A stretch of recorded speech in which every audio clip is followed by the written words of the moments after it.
The grand ballroom of the Winters Hotel sparkled under crystal chandeliers, their light dancing across polished marble floors. It was the kind of place where money whispered rather than shouted, where the wealthy gathered not to show off their fortunes, but to remind each other they belonged to the same exclusive club. Tonight, the ballroom had transformed for Sophia Winters' 25th birthday celebration. As the only daughter of the hotel's owners, Sophia had grown up in these halls, watching from corners as the rich and famous glided across these same floors. Now she stood at the center of it all, a glass of champagne in one hand, her smile practiced and perfect. "Another piece, please," called one of her admirers, a young man with carefully styled hair and a watch worth more than what most people earned in a year. "Your playing earlier was divine." Sophia tucked a strand of auburn hair behind her ear and laughed, the sound like small bells. "Are you sure? I wouldn't want to bore everyone with more Bach." "Bore us? Impossible," said another guest, the son of a tech billionaire who had been trying to catch her attention all evening. "Your talent is wasted on just playing at parties." The small crowd around her nodded in agreement. Sophia had studied violin since childhood and piano since her teens, attending the finest music schools in Europe. Her talent was real, even if her audience tonight cared more about who she was than how she played. "Fine, one more," she agreed, moving toward the grand piano that stood at the far end of the room. Her blue dress shimmered as she walked, drawing all eyes to her. From the back of the ballroom, by the service doors that led to the kitchen and storage areas, an older man watched. He wore the gray uniform of the hotel's maintenance staff, a name tag reading Elias pinned to his chest. His job tonight was to stay invisible, to make sure everything ran smoothly without being noticed. To most of the guests, he was just another part of the hotel's machinery, no more worthy of attention than the air conditioning or the plumbing. As Sophia sat at the piano, Elias paused in his work, cloth in hand. He had been wiping down the brass railings, but something in the way she positioned her hands made him stop and watch. Her fingers hovered over the keys for a moment, like a bird considering where to land. She began to play, and the noise of the party dimmed. It was a challenging piece, something that showed off both technical skill and emotional range. Elias recognized it immediately, Chopin's Ballad No. 1 in G minor. He knew every note, every pause, every change in tempo. His fingers twitched slightly at his side, muscle memory from another life. When Sophia finished, the room erupted in applause. She stood and gave a small bow, her expression caught between genuine pleasure and slight embarrassment at the excessive praise. "Bravo," shouted someone. "Marry me," called another voice, half joking. Sophia laughed again, but this time there was a hint of something sharper in it. "Is that all it takes? Some Chopin? For you, we'd learn to play if that's what it would take," said the tech billionaire's son, stepping closer. "Would you now?" Sophia's eyes sparkled with mischief and perhaps a touch of boredom. She'd heard variations of this conversation too many times before. "Well, here's my offer then." She raised her voice so more of the room could hear. "Play better than me and I will marry you."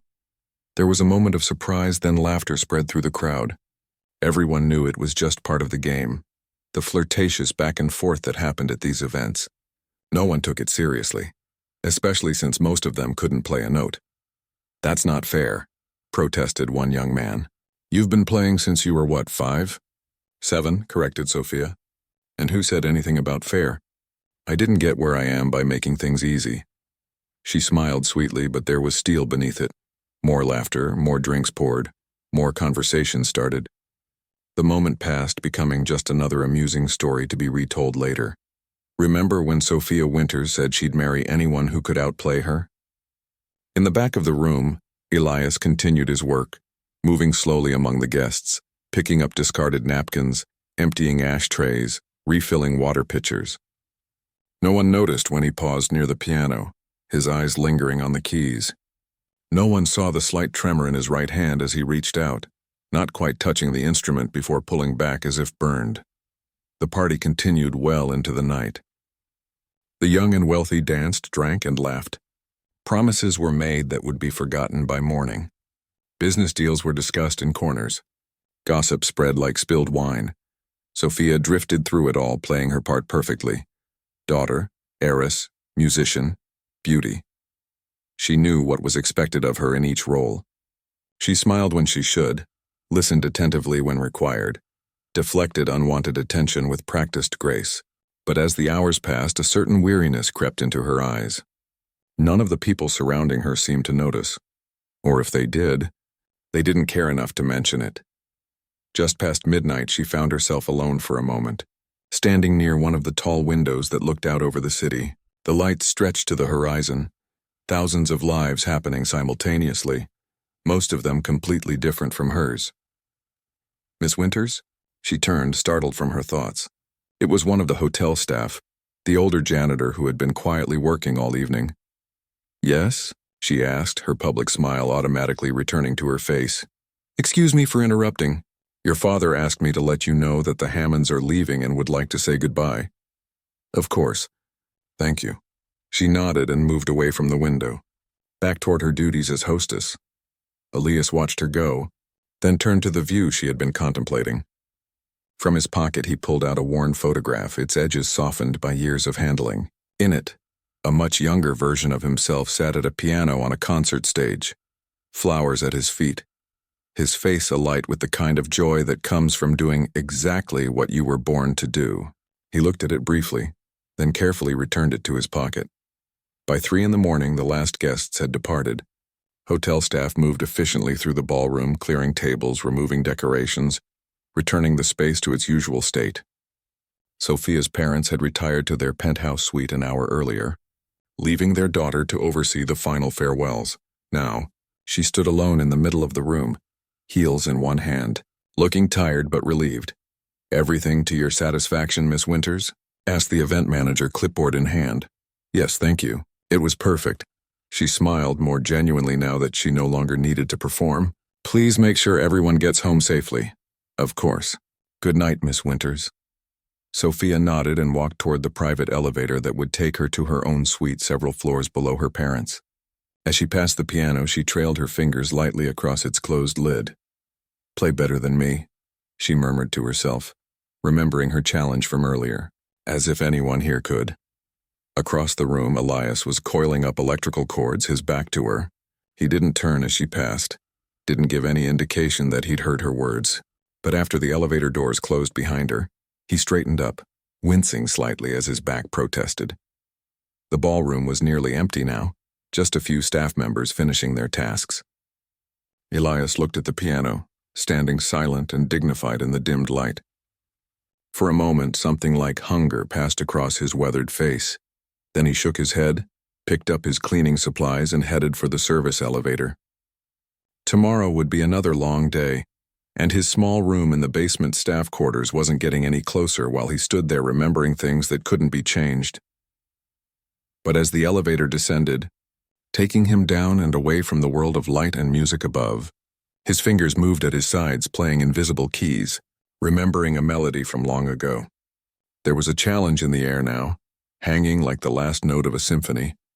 And despite everything, despite the years and the pain and the careful walls he'd built around the past, something in Elias responded to that challenge.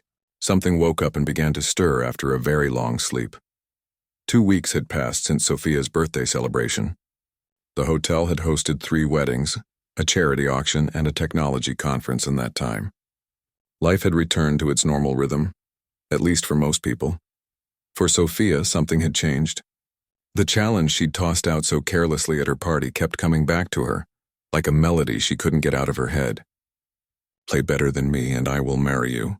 Why had she said that? It wasn't like her to make such bold statements even in jest. Perhaps it was the champagne or the boredom, or the growing pressure from her parents to settle down with someone suitable. Tonight, unable to sleep, she had come down to the ballroom long after midnight. The vast space was empty and dimly lit, the chairs stacked against the walls, the floor freshly polished. The grand piano stood where it always did, its black surface gleaming like still water. Sophia sat down and opened the lid. Her fingers found the keys without thought, starting with simple scales to warm up. She was wearing jeans and an oversized sweater, her hair pulled back in a messy ponytail, nothing like the polished heiress who had stood in the same spot during her party. Here alone, she didn't have to be Sophia Winters, daughter of the hotel magnate. She could just be Sophia, the girl who loved music. She began to play a piece she'd been working on for weeks, Liszt's La Campanella. one of the most technically challenging pieces in the piano repertoire. The notes came fast, requiring incredible precision and speed. Sophia played well, very well in fact, but halfway through she fumbled a passage. She tried again from the beginning of the section, and again her fingers tangled up in the same spot. "Come on," she muttered to herself, flexing her hands before positioning them once more. The third attempt ended the same way. With a sound of frustration, she slammed her palms down on the keys, creating a jarring, discordant noise that echoed through the empty ballroom. "This is impossible," she said to the empty room. "No human being can play this properly." She tried once more, slower this time, but the passage still defeated her. With a sigh, she closed the piano lid gently and stood up. Maybe some tea would help. She'd go up to the kitchen on the mezzanine level, make herself a cup, and come back to try again with fresh eyes. As she left through the main doors, she didn't notice the small side door near the back opening quietly. Elias stepped in, carrying cleaning supplies. He was supposed to be waxing the floors in the north wing tonight, but he'd heard the music as he passed by. He'd waited until the playing stopped and the footsteps faded before entering. The ballroom looked different at night. During events, it was all noise and light and movement. Now, with just the security lights casting a soft glow, it had a hushed, church-like quality. Elias set down his bucket and mop. He wasn't supposed to be here, but he knew the security guard was doing his rounds on the upper floors. He had a few minutes. He walked slowly toward the piano, his footsteps echoing slightly despite his attempt to move quietly. When he reached it, he just stood there for a long moment, looking down at the closed lid. Slowly, almost reverently, he lifted the lid and sat down on the bench. His work-roughened hands hovered over the keys, trembling slightly. It had been so long. What if he couldn't do it anymore? What if the magic was gone? He placed his fingers on the keys, feeling their cool smoothness. And then, without consciously deciding to, he began to play. The piece that flowed from his fingers was the same one Sophia had been struggling with, La Campanella. But where she had fought with it, his hands danced across the keys as if they were part of the instrument itself. The incredibly difficult runs and jumps that had frustrated her seemed effortless to him. The music filled the empty ballroom, notes cascading like water, like light, like something alive and joyful. Elias closed his eyes as he played, transported back to another time, another place. For these few minutes, he wasn't a 63-year-old janitor with bad knees and calloused hands. He was who he used to be, who he truly was underneath the gray uniform and the stooped shoulders. So lost was he in the music that he didn't hear the ballroom doors open. Didn't notice Sophia standing there, a cup of tea forgotten in her hand, her eyes wide with astonishment. The piece came to its thunderous conclusion, the final notes ringing out clear and triumphant. Elias sat still for a moment, eyes still closed, hands resting lightly on the keys. A small smile played at the corners of his mouth. The smile of someone who has just remembered something precious they thought was lost forever. Then he heard a sound. The soft clink of a cup being set down on a table. His eyes flew open and he turned to see Sophia walking slowly toward him, her expression a mix of confusion and wonder. "That was," she began, then stopped, searching for words. "I've never heard it played like that. Not even by professionals. Not even by my teachers in Vienna." Elias stood up quickly, almost knocking over the piano bench in his haste. "I'm sorry, Miss Winters. I shouldn't have touched the piano. I'll go now. Wait." Sophia moved closer. "Please don't leave. I'm not angry. I'm just confused. You're the janitor." "Yes, miss." His eyes were down now, fixed on the floor. "And you just played one of the most difficult piano pieces ever written. Perfectly. Better than I've ever heard it played before. It was just fooling around, miss." His voice was quiet, with a trace of an accent she couldn't quite place. "I should get back to work." "No." Sophia's voice was firm now. "No, that wasn't fooling around, that was mastery." "Who are you, really?" Elias finally looked up at her, and something in his gaze made her step back slightly. There was such depth there, such a mixture of pride and pain and something else she couldn't name. "I'm just the man who cleans your hotel, Miss Winters. Nothing more." "Oh, that's not true." She gestured toward the piano. "That person, the one who just played like that, that's not just anything. Please tell me your name." "Your real name?" A long silence stretched between them. The grand ballroom seemed to hold its breath. "Kazan," he said finally. "Elias Kazan." Sophia's eyes widened again. The Elias Kazan? The pianist who won the International Tchaikovsky competition 35 years ago? Who played with the London Philharmonic? Who disappeared at the height of his career?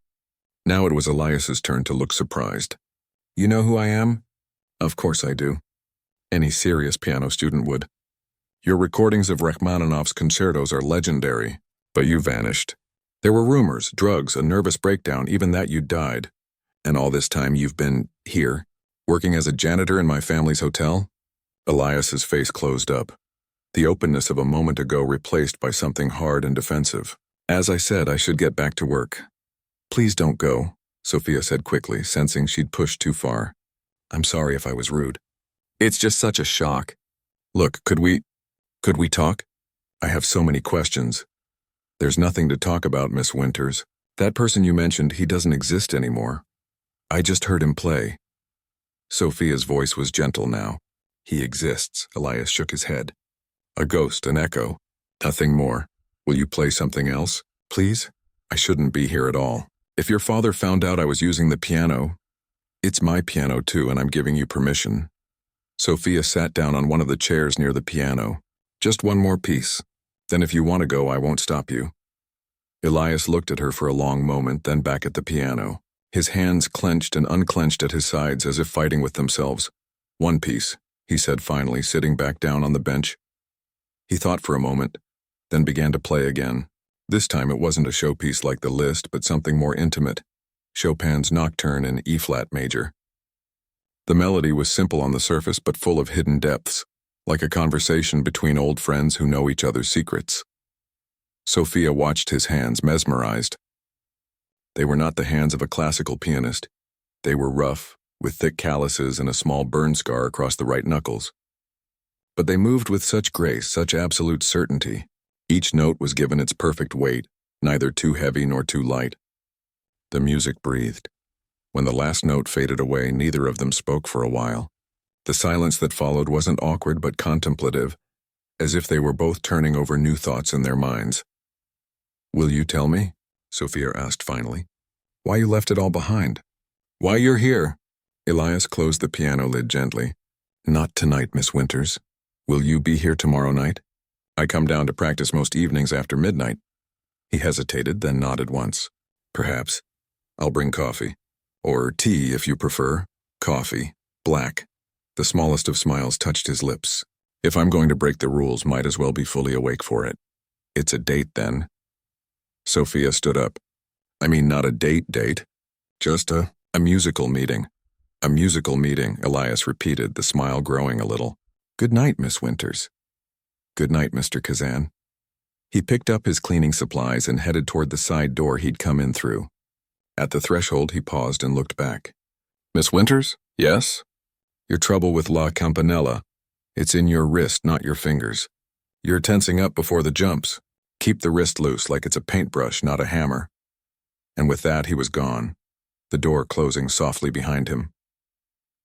Sophia stood alone in the ballroom, looking at the piano with new eyes. Play better than me and I will marry you, she whispered to herself, remembering her careless challenge. For the first time, she wondered if someone might actually be able to claim that prize. And for the first time, the thought didn't fill her with dread, but with a strange, unexpected flutter of anticipation. The next evening, Sophia found herself checking the time every few minutes. She'd spent the day in meetings with her father's business partners, nodding and smiling in all the right places while her mind wandered back to the night before. To the music that had filled the empty ballroom. To the janitor with the hands of a master pianist, Elias Kazan. Even now, the name sent a little thrill through her. Growing up, she'd listened to his recordings, studied his technique. Her piano teacher in Vienna had held him up as the gold standard. Listen to how Kazan phrases this passage, she would say. Notice how he lets the music breathe. And all this time, he had been right here, moving invisibly through the hotel her family owned. By 11, Sophia could wait no longer. She changed out of her formal clothes into jeans and a comfortable sweater, grabbed her music bag, and headed down to the ballroom. She'd brought the promised coffee in a thermos along with some cookies from the hotel kitchen. The ballroom was empty when she arrived, its vastness emphasizing her solitude. She sat up at the piano, arranging her music sheets, placing the coffee and cookies on a small side table. Then she began to warm up with some simple exercises. As she played, she kept glancing at the side door, waiting. By midnight, she was starting to think he wouldn't come. Maybe he'd thought better of it. Maybe he was afraid she'd tell someone about him. Or maybe last night had just been a one-time thing. A momentary weakness he now regretted. She was deep into Bach's Prelude in C major when she heard the door open. Without stopping her playing, she looked up to see Elias entering, dressed in the same gray uniform he always wore but freshly pressed. His white hair was combed neatly and he'd trimmed his beard. These small efforts at presentation touched her somehow. Sophia finished the piece, letting the final chord ring out. "I wasn't sure you'd come," she said. "Neither was I." Elias stood awkwardly by the door, as if unsure of his welcome despite the invitation. "Coffee's hot." She gestured to the thermos. "And there are cookies. Nothing fancy, just chocolate chip." He moved forward then, accepting the cup she poured him with a small nod of thanks. They sat in silence for a moment, the vast ballroom around them, the piano between them. "Will you tell me now?" Sophia asked finally. "Why Elias Kazan is working as a janitor in my family's hotel." Elias sipped his coffee, his eyes distant. "It's not a very interesting story." "I think it is." He sighed, set down his cup. "What do you know about what happened to me?" "Just rumors. That you were at the peak of your career. You'd just signed with Deutsche Grammophon for a complete recording of the Beethoven sonatas. Then you canceled a performance in Berlin at the last minute. And after that, nothing. You disappeared." Sophia leaned forward, her eyes intent on his face. "Some people said drugs or alcohol. Others said you'd had some kind of breakdown. The most dramatic version was that you died and your record label was covering it up." A small, humorless smile touched Elias's lips. "Well, as you can see, I'm not dead. Though there were times I wished I was. What really happened?" He was quiet for so long that Sophia thought he might not answer. Then slowly he extended his hands, palms up. "Look closely," she did. His hands were strong, the fingers long but not delicate. Working hands with calluses and small scars. One scar in particular ran across his right palm, puckered and white with age. "I don't understand," she said. 29 years ago I was driving back from a performance in Munich. It was late, raining. I was tired thinking about the recording sessions coming up. I didn't see the truck until it was too late." His voice was flat, emotionless, as if he'd rehearsed this story many times in his head. "When I woke up in the hospital, they told me I was lucky to be alive. The other driver hadn't been so fortunate." Sophia's hand flew to her mouth. "Oh, Elias." My hands were crushed in the impact. Multiple fractures, nerve damage. He flexed his fingers as if still testing them. The doctors did what they could. 3 surgeries. Months of physical therapy. But they told me from the beginning I would never play professionally again. Not at the level I was used to. But last night, you played perfectly. Better than perfectly. Now yes, after years of work. But back then? He shook his head. I couldn't accept it. Couldn't face a life without music, not the way I'd known it.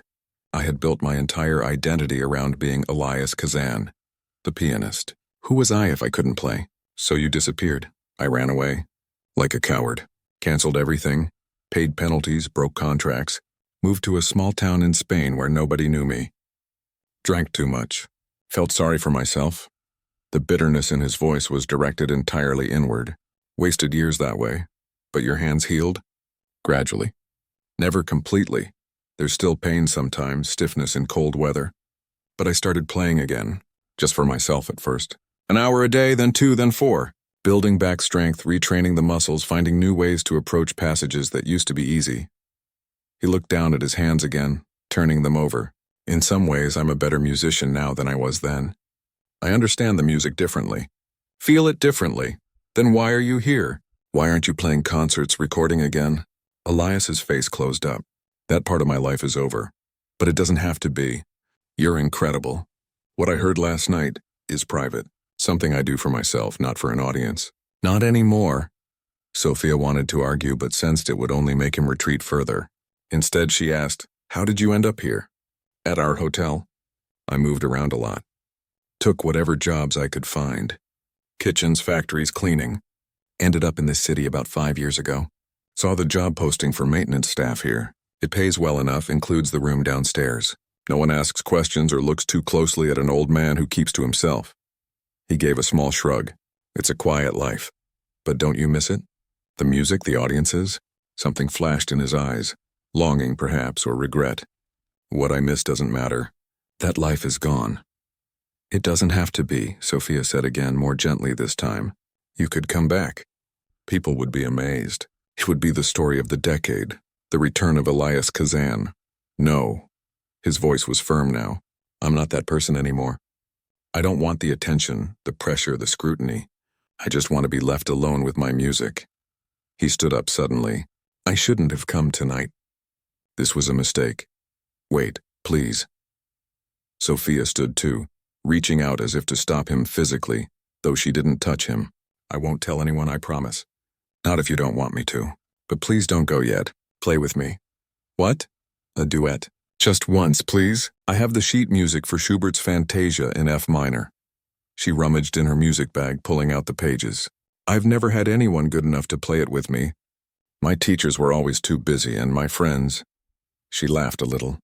Well, let's just say their interests run more to pop songs than classical duets. Elias hesitated, looking torn. Just once, Sophia repeated. Then if you want to go back to being invisible, I'll respect that. I won't bother you again. He looked at the music in her hand, then at her face, so eager and hopeful. Something softened in his expression. Once, he agreed quietly. They sat side by side on the bench, Sophia on the higher notes, Elias on the lower. For a moment there was awkwardness in their proximity, two people unused to sharing space, to coordinating their movements. But then Elias nodded and they began to play. The Schubert piece was a conversation between equals. Sometimes the higher part led, sometimes the lower. It required absolute trust and communication between the players. As they moved through the piece, something magical happened. The initial stiffness melted away. They began to breathe together, to anticipate each other's phrasing, to respond to the smallest nuances in each other's playing. Sophia had played this piece before, but never like this. It was as if she'd been speaking a language all her life, but had just now met someone who was truly fluent, who understood all the idioms and subtleties she'd only guessed at before. She found herself playing better than she ever had, inspired by the mastery beside her. For Elias, it was like coming home after a long exile. He'd played alone for so many years, denying himself the joy of making music with another person. Now, feeling Sophia respond to his cues, hearing how she shaped the melodies he set up for her, seeing the focus and passion on her face, it awakened something he'd thought was dead and buried. When they finished, the final notes lingering in the air, neither of them spoke. What could words add to what had just passed between them through the music? Finally, Elias cleared his throat. You play well, he said softly. Very well. But you hold back sometimes. You're afraid of making mistakes, so you don't take risks. I know. Sophia's voice was equally soft. My teachers always said that too. Don't be afraid. Music is about risk, about opening yourself up completely. She looked at him, really looked at him, seeing not the janitor in the gray uniform, but the artist, the man who understood what she had been chasing all her life. Will you teach me? The question came out before she could stop it. Elias looked startled. What? Teach me. Help me become the musician I want to be, the one I'm meant to be. I'm not a teacher. I never have been, but you could be. For me. She turned on the bench to face him fully. Please, Elias, this could be good for both of us. I need someone who can push me beyond where I am now. And you? Maybe you need someone to remind you why music matters. He looked down at the keys, his expression unreadable. Your parents would never allow it. The janitor giving piano lessons to the hotel heiress? It's absurd. They don't need to know. Not yet, anyway. We can meet here like this. Late at night when no one's around. She smiled. I'm very good at keeping secrets. Elias looked up at her then, his eyes searching her face as if trying to understand her motives. Why would you want this? You could study with anyone. The best teachers in the world would come running if the winter's heiress called. They're not you, Sophia said simply. They don't play the way you do. They don't understand music the way you do. Another long silence stretched between them. Elias ran his fingers lightly over the keys, not pressing down, just feeling their smooth coolness. Twice a week, he said finally. Tuesdays and Fridays, midnight, we'll see how it goes. Sophia's face lit up with a genuine smile, not the practiced one she used at social events. You won't regret it. I promise. I already do, he said. But there was a glint in his eye that might have been amusement. Now it's late. We should both get some sleep. As they gathered the music and the coffee things, a new energy hummed between them. The beginning of a partnership, a shared secret, a common purpose. Neither of them knew where this path would lead, but for now, it was enough to have found someone who spoke the same language of notes and rhythms and emotions too deep for words. Over the next 6 weeks, Sophia and Elias settled into a routine. Twice a week, just as midnight struck, they would meet in the ballroom. The night security guard, an older man named Frank who had worked at the hotel for decades, knew about their meetings but kept their secret. A generous tip from Sophia and a chess game with Elias once a week ensured his discretion. These midnight lessons quickly became the highlight of Sophia's life. Elias was demanding but fair, pushing her beyond what she thought possible while still respecting her unique voice as a musician. Under his guidance, her playing transformed. The technical skill had always been there, but now there was something more, a depth of feeling, a willingness to take risks, to find her own interpretation rather than merely reproducing what others had done. For Elias, too, something was changing. The bitterness that had hardened around him like a shell began to crack. Teaching Sophia awakened parts of himself he'd thought long dead. His passion for the music, his joy in sharing it, his belief that it mattered. Some nights after her lesson, he would play for her, pieces from his old repertoire, bringing them to life again after years of silence. On this particular night, they had been working for over 2 hours on Beethoven's Appassionata Sonata. Sophia was struggling with a particularly difficult passage, repeating it over and over while Elias listened with his eyes closed. No, no, no, he said, stopping her. You're playing all the right notes, but you're not telling the story. What story? Sophia pushed her hair back from her face, frustration evident in the gesture. It's just notes on a page. Elias shook his head. Never just notes. Music is always telling a story. In this passage, Beethoven is writing about struggle, about fighting against something overwhelming. Listen. He took her place at the piano and played the section. Under his hands, it became something different. A battle, a storm, a heart in turmoil. I can't play it like that, Sophia said when he finished. I don't have that fire in me. Of course you do. Everyone does. Elias looked at her intently. What are you afraid of, Sophia? The question caught her off guard. I'm not afraid. Yes, you are. I can hear it in your playing. You hold back. You're afraid to really feel what the music is asking you to feel. His voice was gentle but insistent. What are you so afraid of? Sophia stood up and walked away from the piano, wrapping her arms around herself. The vast ballroom suddenly felt too exposed, too empty. I don't know, she said finally, her back still to him. Failing, I guess. Disappointing people. Not being who everyone expects me to be. Just one syllable, but it contained volumes of understanding. The curse of talent and privilege. So many expectations. She turned back to face him. My whole life has been planned out since before I was born. The right schools, the right friends, the right interests. Even my music, it was chosen for me because it was appropriate. Classical piano and violin for the winter's heiress. So refined, so elegant, but you love it. The music. I can see that, I do. That's the one thing they got right. She smiled a little. But sometimes I wonder what would have happened if I'd been allowed to choose for myself. Maybe I'd be playing jazz in smoky bars or touring with a rock band or composing film scores. I'll never know. It's not too late to find out, Elias said. You're still young. Sophia laughed, but there wasn't much humor in it. Try telling that to my parents. Next month they're hosting a charity gala for the symphony. Guess who's the featured performer? You, of course. Playing the most traditional crowd-pleasing program possible. Nothing too challenging or modern. Heaven forbid I make anyone uncomfortable. She returned to the piano, running her fingers lightly over the keys without pressing them. Sometimes I feel like a wind-up doll. Just point me in the right direction and I'll perform on command. Elias was quiet for a moment, watching her. Then change the program. What? For the gala. Change what you're going to play. Choose pieces that mean something to you. I can't do that. The invitations have already gone out. The program is printed. So what? It's your performance. Your moment. He moved to stand beside her at the piano. What would you play if you could choose anything? If no one could tell you no? Sophia thought for a moment, then smiled. A real smile this time. Gershwin, Rhapsody in Blue. It's been my secret passion for years. All those jazz influences, that wonderful freedom in the piano part. Then play Gershwin. My father would be furious. The symphony board would be scandalized. And you would be alive, really alive, playing music that sets your soul on fire. Elias's eyes were intense, almost glowing in his weathered face. Isn't that worth a little scandal? Before Sophia could answer, they heard voices in the hallway outside. They froze, looking at each other in alarm. It was nearly 3 a.m. Who would be coming to the ballroom at this hour? The doors opened, and Sophia's father walked in with a small group of men in business suits. They stopped abruptly when they saw Sophia and Elias at the piano. Sophia, what on earth are you doing here at this hour? Her father looked from her to Elias, his expression darkening. And what is this man doing with you?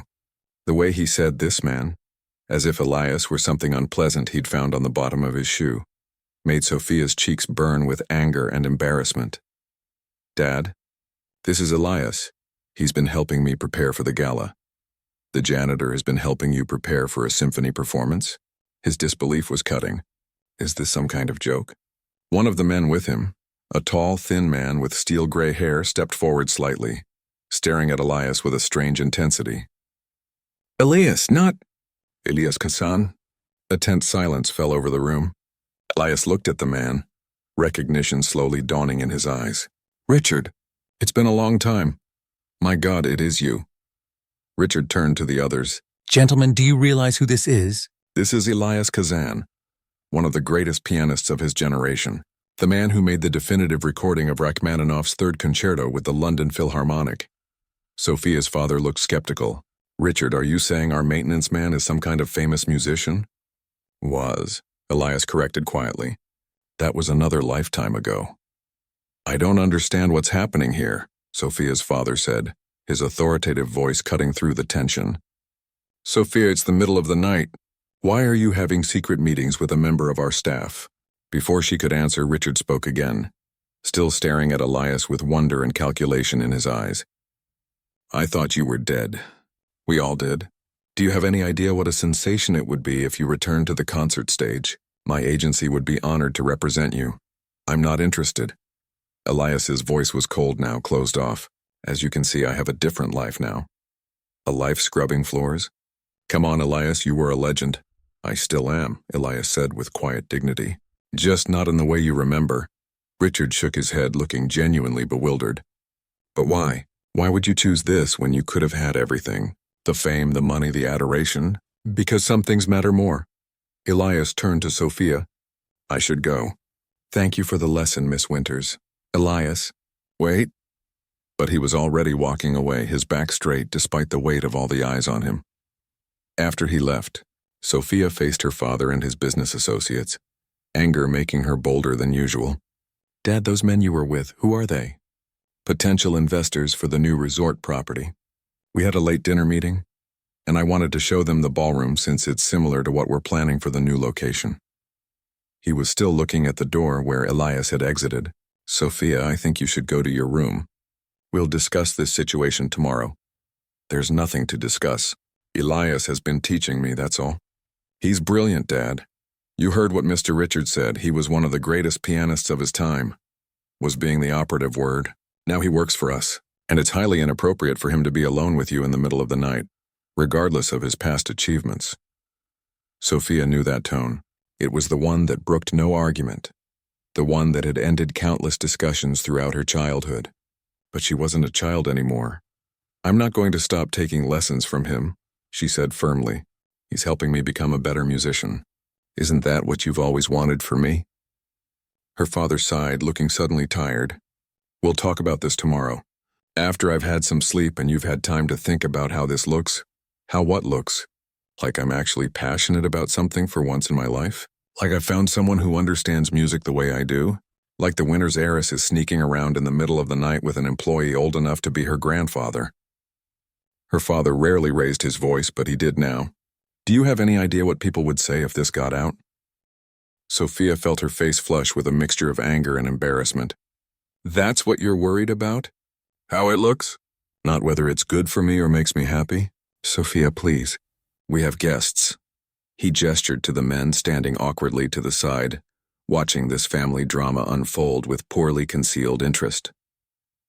Richard stepped forward again, a smooth smile on his face. If I may make a suggestion? I think this situation could actually be turned to everyone's advantage. The return of Elias Kazan, discovered working as a janitor in the prestigious Winters Hotel. It's a publicity goldmine. And if he were to perform at your upcoming gala, perhaps with Miss Winters— No. Sophia's voice was firm. Elias doesn't want that kind of attention. He's made that very clear. Everyone wants attention, my dear. Some people just need a little persuasion to admit it. Richard's smile didn't reach his eyes. I knew Elias back in the day. Brilliant musician, but always his own worst enemy. He needs someone to manage his career, to show him what's possible. He doesn't need anything except to be left alone. Sophia turned to her father. Dad, please. Don't let them pressure Elias into something he doesn't want. Her father studied her face for a moment, then nodded slightly. Richard, while I appreciate your suggestion, I think we need to respect Mr. Kazan's privacy. If he's chosen this life, that's his business. Richard shrugged, though disappointment flashed in his eyes. Your hotel, your rules. But it seems a waste of extraordinary talent. After the men left, Sophia's father turned to her again. This doesn't mean I approve of these midnight lessons. We'll discuss proper arrangements tomorrow. For now, please go to your room. Sophia nodded, suddenly exhausted by the confrontation. But as she left the ballroom, her mind was racing. The secret was out now. Everything would change. And she wasn't sure if it would be for better or worse. What she did know was that she needed to find Elias, to make sure he was okay, to tell him that no matter what happened next, the music they had shared these past weeks had changed her forever. And somehow, she would find a way to protect him from people like Richard, who saw him as nothing more than a commodity, a story to sell, a name to exploit. Because in these midnight lessons, she had found not just a teacher but a friend, someone who saw her not as the Winters heiress but simply as a musician with potential, someone who understood that music wasn't just notes on a page but a language of the soul, and that was worth fighting for no matter what came next. The morning after the confrontation in the ballroom, Sophia went looking for Elias. She checked the maintenance office in the basement, the staff break room, even the boiler room where he sometimes worked. He was nowhere to be found. Has anyone seen Elias today? She asked one of the housekeepers who was pushing a cart of fresh towels down the hallway. The old man who works nights? Haven't seen him since yesterday. The woman looked at Sophia curiously, probably wondering why the hotel owner's daughter was asking about a janitor. After an hour of searching, Sophia went to the hotel's HR office.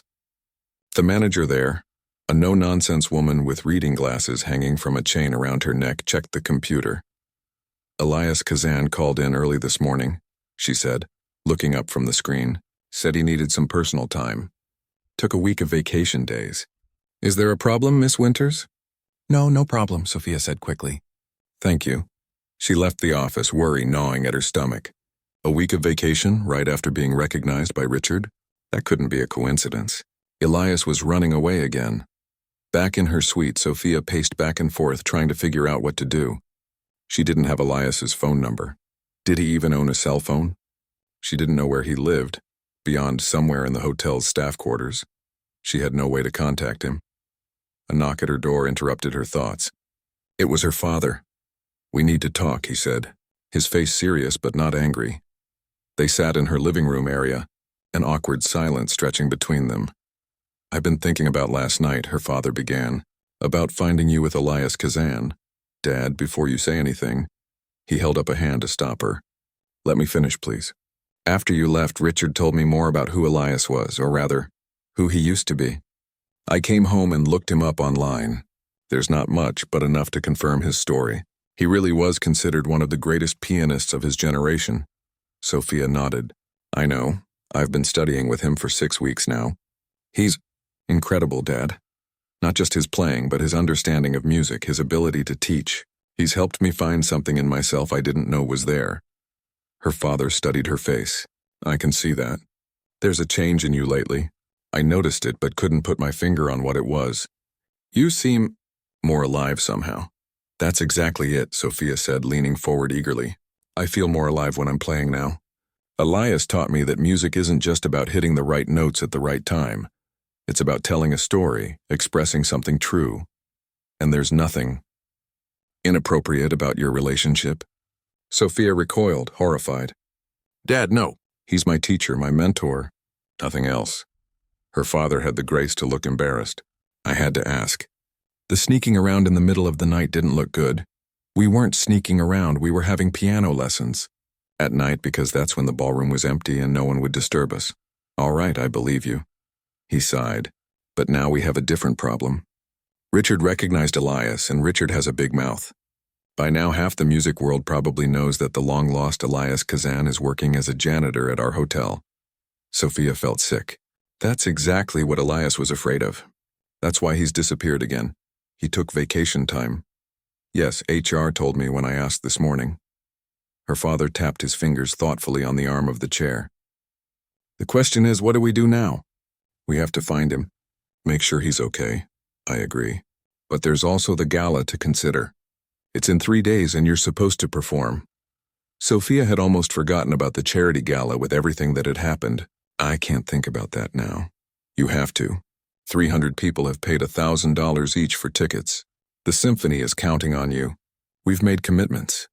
She knew he was right, but at that moment the gala seemed like the least important thing in the world. I'll perform if I have to. But finding Elias comes first.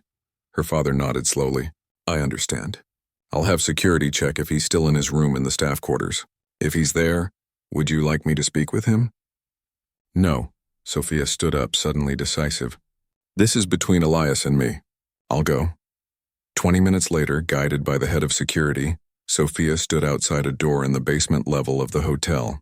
This area was a maze of narrow hallways and small rooms, nothing like the luxury suites upstairs, but clean and well-maintained.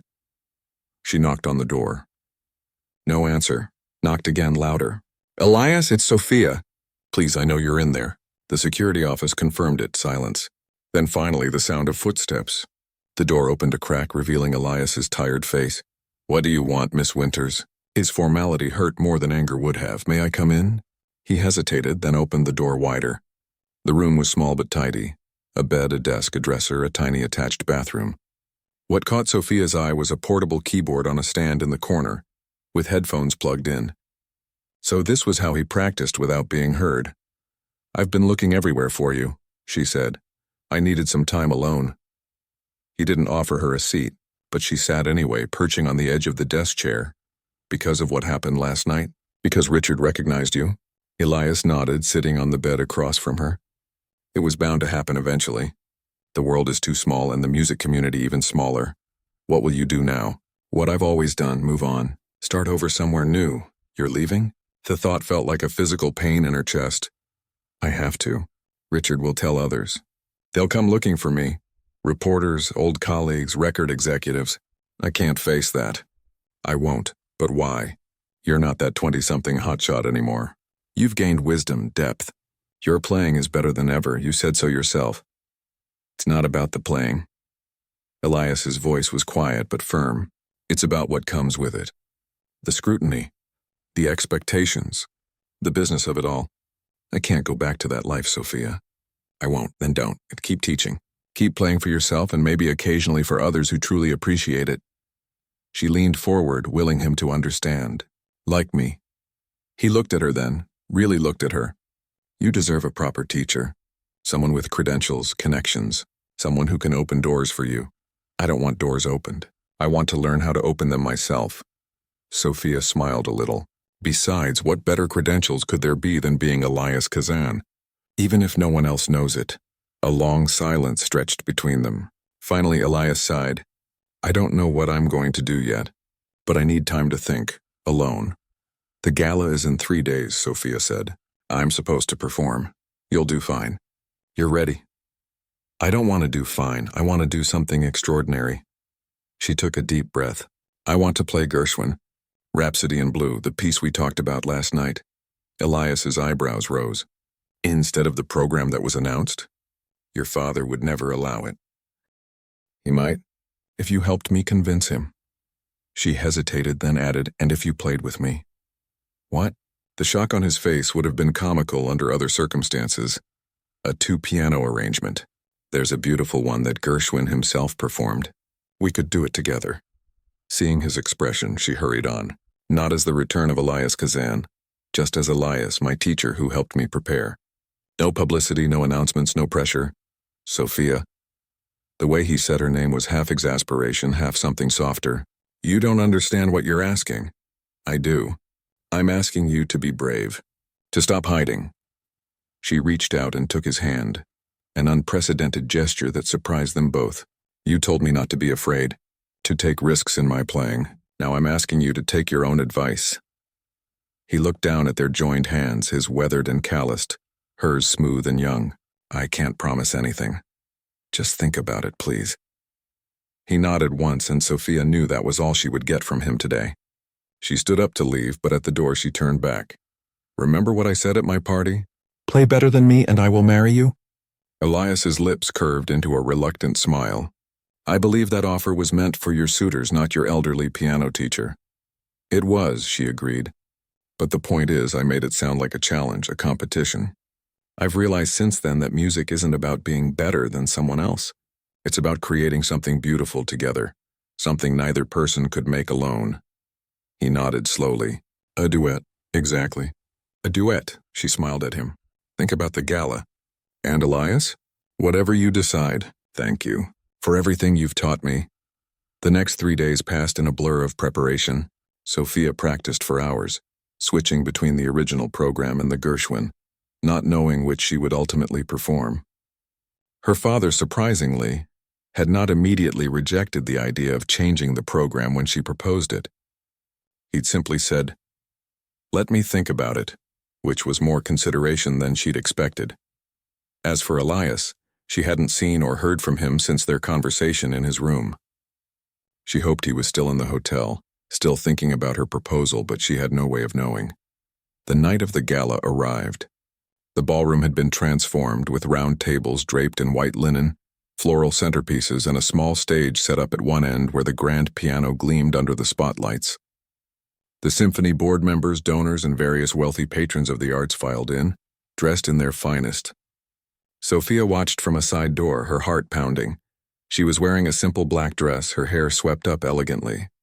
The dress had been her own choice, not her mother's for once. Understated rather than flashy, letting the music be the focus. Her father appeared beside her. It's time, he said. Are you ready? Which program am I playing? She asked. They hadn't discussed it again since that first conversation. He smiled slightly. The one you believe in. Sophia looked at him in surprise. Really? Really? It's your moment, Sophia. Make it count. She hugged him impulsively, then took a deep breath and walked out onto the stage. The applause was polite, expected. These people had seen her perform many times before. They thought they knew what to expect. She sat at the piano, adjusted the bench, placed her hands on the keys. Then she looked out at the audience. Good evening, she said, her voice steady despite her nerves. The program has been changed slightly tonight. Instead of the pieces listed, I'll be performing Gershwin's Rhapsody in Blue. It's a piece that's very special to me, one that represents freedom, joy, and the blending of classical tradition with new ideas. A murmur went through the audience. Sophia could see her mother's shocked face in the front row, her father's small, encouraging nod beside her. This piece was originally written for piano and jazz band, but tonight I'll be performing an arrangement for 2 pianos. She paused, her heart in her throat. If my teacher is willing to join me. For a long moment, nothing happened. The audience looked confused, glancing around as if trying to figure out who she was talking about. Sophia kept her eyes on the side door where she had entered, hoping, praying, and then it opened. Elias walked out, not in his janitor's uniform, but in a simple black suit that must have been borrowed or rented for the occasion. His white hair was neatly combed, his posture straight and dignified. He looked like exactly what he was, one of the greatest pianists of his generation. The whispers in the audience grew louder. Sophia could see Richard in the third row, leaning forward eagerly, recognition lighting his face. Other older audience members were having the same reaction, nudging their companions, pointing discreetly. Elias took his place at the second piano that had been wheeled out while Sophia was speaking. He nodded to her, and in his eyes she saw not fear but a kind of peace. Whatever happened after tonight, he had made his choice. Together, they began to play. The famous clarinet glissando that opens Rhapsody in Blue was played by Sophia, a bold, bluesy slide up the keyboard. Then Elias joined in, and the piece took flight. It was like nothing Sophia had ever experienced.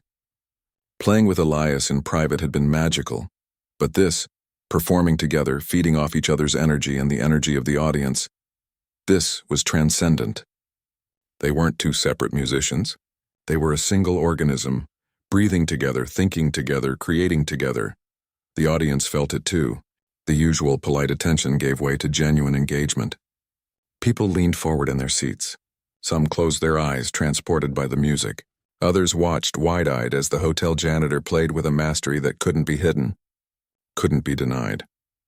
When the final crashing chord sounded and the last note faded away, there was a moment of absolute silence. Then the ballroom erupted in applause, not the measured, appropriate clapping of society events, but a genuine, spontaneous ovation. People stood, cheered, some even whistled. Sophia had never heard anything like it at one of these galas.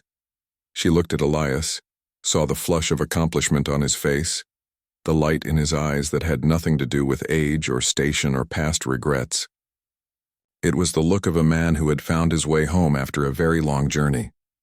They stood together and bowed, hands linked. When they straightened, Sophia turned to him, a mischievous smile on her face. "Play better than me, and I will marry you," she quoted softly, for his ears only. "We played together," he reminded her. "Neither better, neither worse. Then I guess we'll just have to be partners instead." She squeezed his hand. "Musical partners, that is." "I think I can live with that," Elias said, and for the first time since she'd known him, his smile reached all the way to his eyes. Later, there would be questions to answer. Richard and others like him would still want to pull Elias back into the spotlight. Decisions would have to be made about his future, about her future, about whether he would continue working at the hotel or return to music in some capacity, on his own terms this time. But for now, it was enough to stand in the light together, to accept the applause not as the hotel heiress and the janitor, but simply as two musicians who had created something beautiful, something true. As they took their final bow, Sophia knew that whatever happened next, her life had been forever changed by the night she'd issued that careless challenge, and by the janitor who had sat down at the keys.